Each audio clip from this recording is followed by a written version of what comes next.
CPIML के राष्ट्रीय महासचिव दीपांकर भट्टाचार्य ने भारत 24 से कहा कि लेफ्ट को कम आंकना गठबंधन की गलती होगी।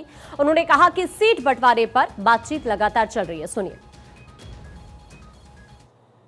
सचिव हमारे साथ है दीपांकर जी। जेपी गोलंबर पे आज आए हैं, आप माल्यार्पण किया आपने, कांग्रेस के साथ आप हैं, कांग्रेस के खिलाफ आंदोलन किया था।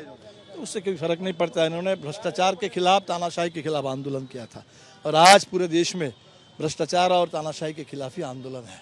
समय समय की बात है और इसीलिए आज आप देखेंगे कि कांग्रेस के लोग भी वो जेपी आंदोलन, उसके इतिहास, उसको याद करते हैं।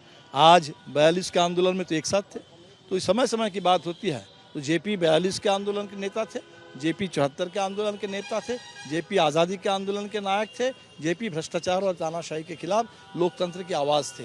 तो हम लोग बिल्कुल आज आज़ादी के लिए, भ्रष्टाचार के खिलाफ, पूरे लोकतंत्र के लिए मिलकर के देश में लड़ रहे हैं। जेपी आंदोलन से निकले हुए नेता आज अलग अलग राह अपना लिए। बिल्कुल, उसमें कुछ नेता हैं जो जेपी से बीजेपी तक का सफर तय कर लिए हैं और वो बीजेपी जो है वो बिल्कुल पूरी तरह से जेपी के खिलाफ है। जेपी आंदोलन की विरासत, उसका अपमान है। और आप देखेंगे कि जेपी जो चाहते थे भ्रष्टाचार के खिलाफ संपूर्ण क्रांति, तानाशाही के खिलाफ संपूर्ण क्रांति, आज बीजेपी के राज में जहां भी डबल इंजन की सरकार हो, राज्यों की बात करें या आप देश की बात करें, उसमें सबसे ज़्यादा भ्रष्टाचार, सबसे ज़्यादा तानाशाही, सबसे ज़्यादा लोकतंत्र पर हमला।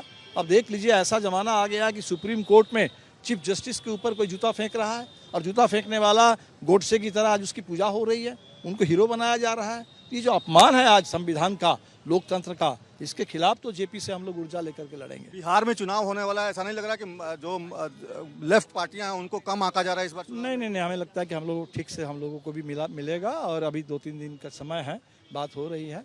लेफ्ट सीटें देने को नहीं, लेफ्ट को छोड़ करके बिहार में कोई बड़ी एकता नहीं बन सकती और लेफ्ट को छोड़ करके कहीं से भी लेफ्ट को कम करके आंक करके बिहार में कोई निर्णायक बहुमत किसी को नहीं मिल सकता और इसीलिए हमें नहीं लगता है कि लेफ्ट को कम करने की कोई कोशिश हो पाए। 20 से 25 सीटें देने की बात हो रही है। नहीं, हम लोग बात करेंगे, बात कर लेंगे। 20 दौर में है सीट से अभी बातचीत हो रही है, एक आध दिन की बात है। मुकेश सहनी डिप्टी सीएम बनने की बात कर रहे हैं। हाँ, तो ठीक है, अच्छी बात है, उनकी आकांक्षा है।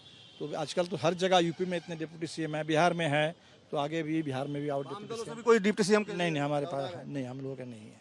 अब राम नरेश पांडे जी से पूछ सकते हैं, अगर कहीं सीपीआई में कोई ऐसी बात हो, हमारी पार्टी में नहीं है। सहमति कब तक हो जाएगी?